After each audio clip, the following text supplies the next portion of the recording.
Hello, and welcome to the Pasha Music Network, brought to you by Pasha Music Production. This is the new name of the channel. It used to be called just Pasha Music, but now we are the Pasha Music Network. Before we get into today's topic, please go ahead and like this video and subscribe to the channel. The more likes and the more subscriptions that we get, the better it is. And it's free for you, and it also helps the channel grow. So go ahead and don't forget to subscribe to the channel and like this video. So now let's get into today's topic. Classical music versus film music.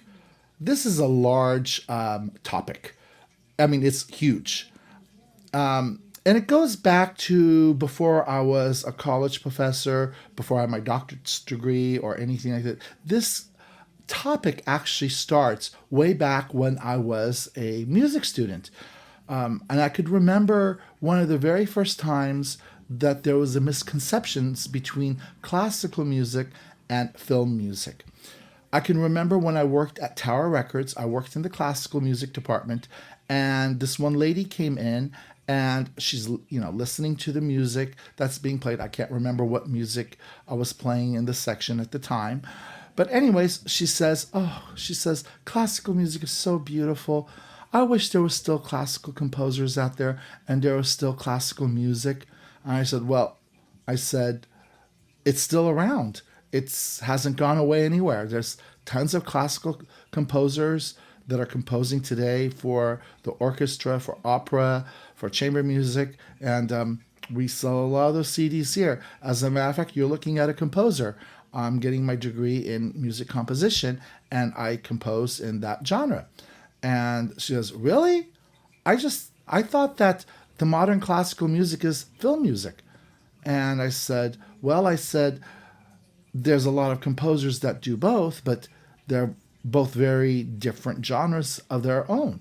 I said film music is music that caters to films, and classical music is for performance. And so this was the very first time, or at least the first time I can remember, when this type of conversation came up. But then as I went along in my career, it came along even further. A lot of people had the misconception that classical music was film music. And yeah, because of the fact that they both use the orchestra.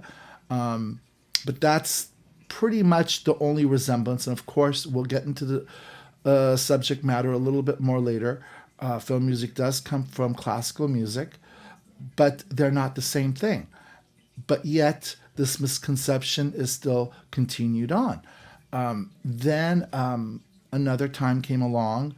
One of my friends, his brother, who was a filmmaker, or at least he was studying to be a filmmaker, he said, well, this is modern classical music. I said, no, this isn't modern classical music. He goes, well, there's no other music out there except for film music that's written for the orchestra. I said, oh, there's tons of it. I mean, look at me, I said to him.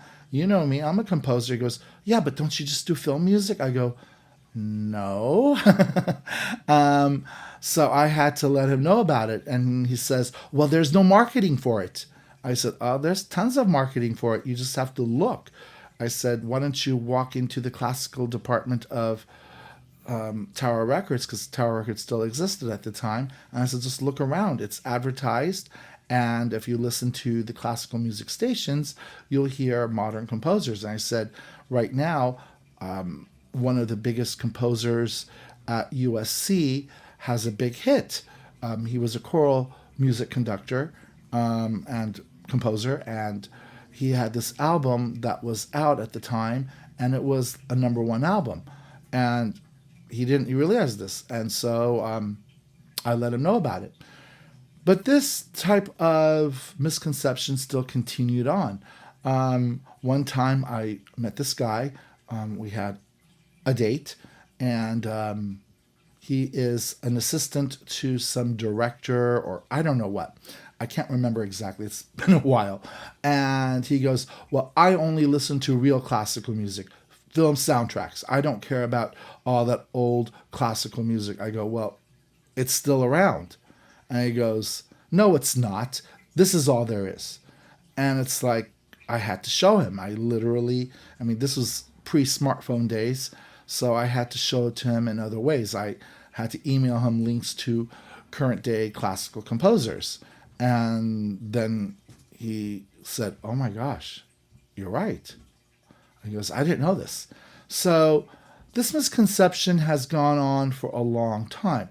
And I don't blame anybody for this misconception. There are different facets as to why there's a misconception between the two. So I won't blame the people who don't know this. One of the thing is that this one friend of mine says the marketing. Yes, the marketing is kind of really bad, especially in 2024 as we come up today, because we don't have record stores anymore.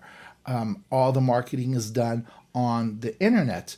And unless you are in the loop, you're not going to find modern classical composers outside of that loop.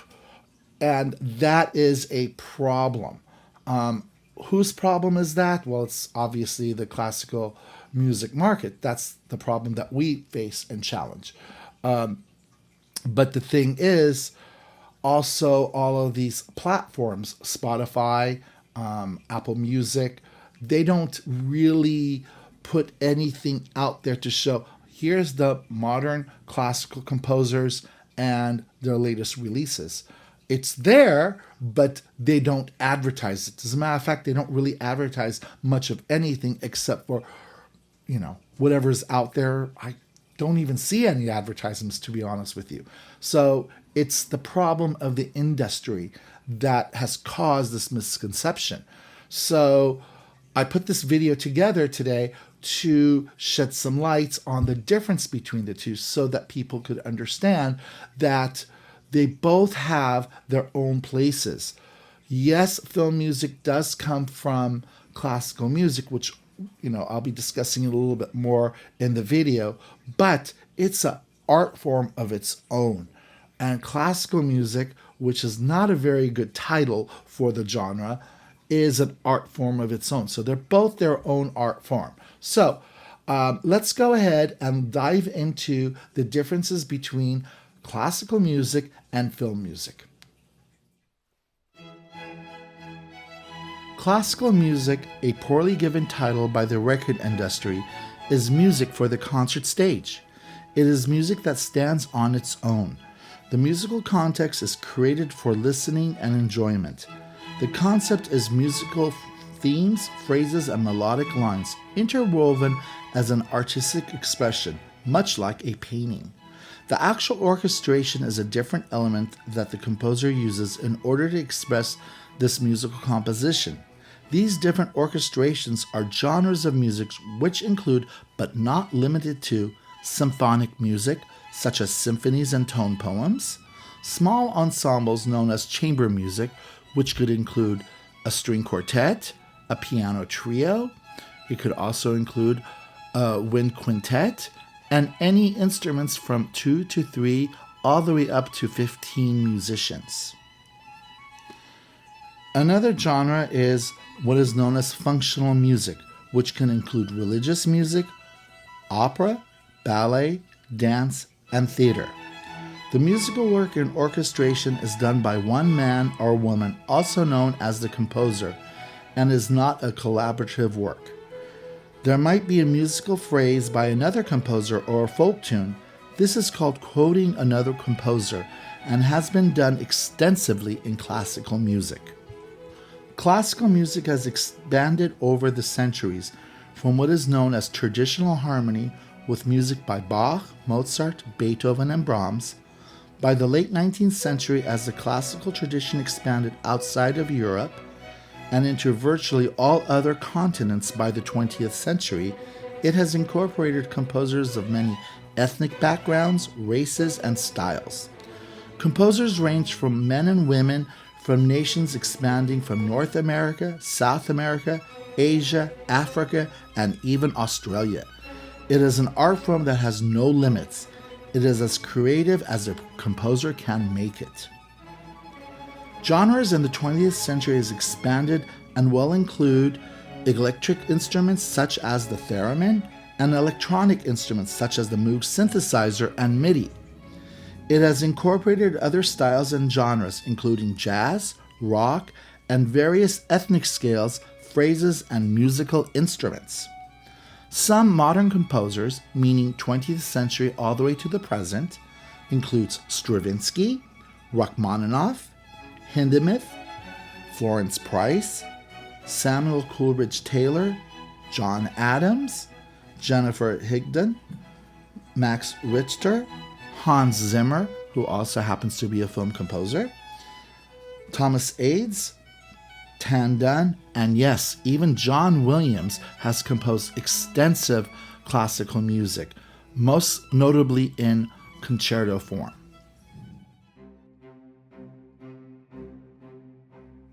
Now let's talk about film music. Film music is a type of functional music that stems and is rooted from classical music, but it is a genre of its own right. In the 1920s, when Hollywood was first developing, it was known as the silent movie era. It is a time period where the studios had music departments with music directors that compiled pre-existing music, which included classical and other genres of music. This music was performed live while the film was played on the screen. In the early 1930s began the golden age of Hollywood. This is the time when studios developed the talkies, where there is now a soundtrack to the film.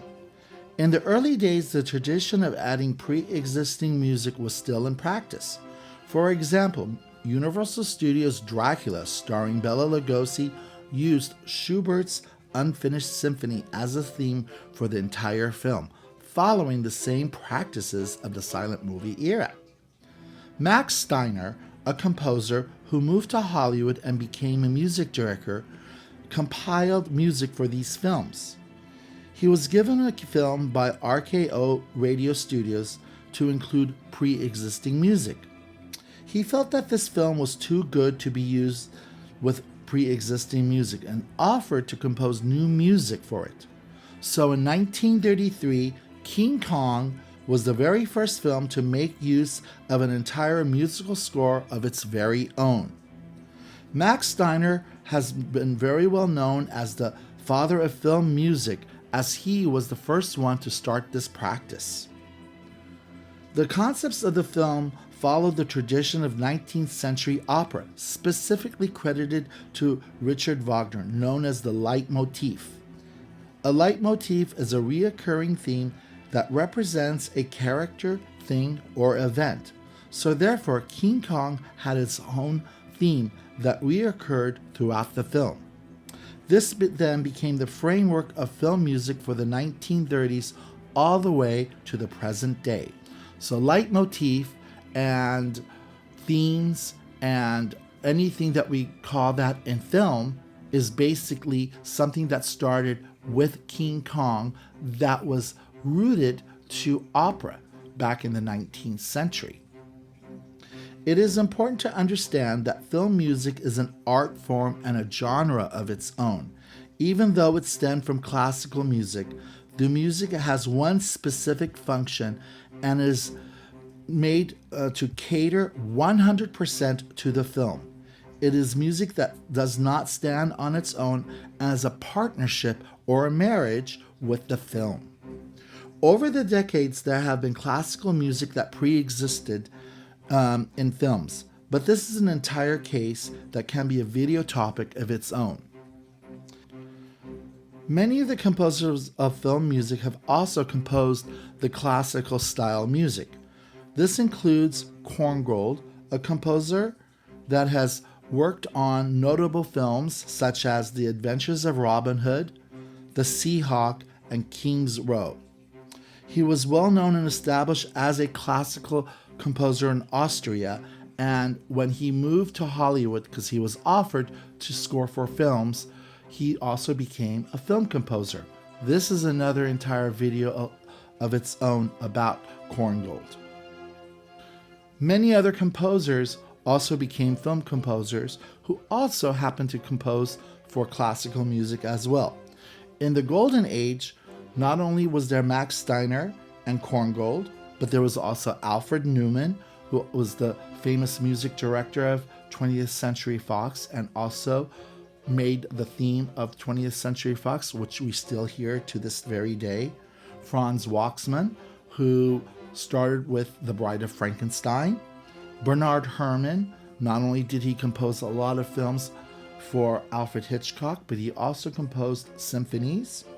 Jerry Goldsmith, who was a prolific film composer from the time he started in the 1960s all the way to his death in the early 2000s. Currently, we do have quite a bit of notable film composers. Of course, one of the biggest and well-known composers is John Williams. Hans Zimmer, who has been a successful film composer for the past 20 years with numerous credits under his belt. James Horner, who dates back all the way to the 1980s as a film composer. Alan Silvestri, Howard Shore, and John Powell. Okay, so now that we have looked at both the difference between classical music and film music and also saw the relationship between the two, especially with composers that compose in both genres, now let's see how we can go out and about and finding modern classical music. There's several different ways. Unfortunately, it's not going to come to you. So what you're going to have to do is do your own research. One way is obviously Google. We Google everything nowadays. So you can just Google modern classical composers and bam, you will find the living composers. There's so many of them out there all over the world that you just have to pick and choose or look for whatever you're interested in. Or another thing that you can do is go to your music subscription, whether if it's Spotify, Apple Music, or whichever one that you subscribe to, and do a search over there. And of course, these composers will come up. You can Google the names, someone that you find interesting, then go to Apple Music or Spotify and search for it, because you will find music by them there. Another way is on YouTube, right here on YouTube. YouTube does have a lot of these composers in, these various channels, so you can do a lot of searches on YouTube as well. So there's different ways of finding modern classical music. Now, another thing that you have to understand is the orchestra itself is technically not a genre. It plays all sorts of music of different genres, like the symphony, the concerto, which is classical, known as classical, but it also plays something known as pops. And the pops is going to be categorized under film music. There are definitely concert versions, because you go to an orchestra concert and you'll see Harry Potter, or you'll see Star Wars, or Jaws, or any numerous films that you have seen, and you'll see a concert version. This is an orchestration that was specifically done for the concert stage of the themes. Danny Elfman in concert is basically a lot of his music for the films that has been orchestrated specifically to perform on the stage, so that we can enjoy these themes while we're at performances of the orchestra. So you get a lot of that. You also, of course, get concert versions of musicals, because musicals are not really meant to sit down with an orchestra. It's a theater performance. But orchestras do perform musicals. They'll have guest singers along with the orchestra, or sometimes they'll do an instrumental version of it. So you get a lot of that too with the orchestra.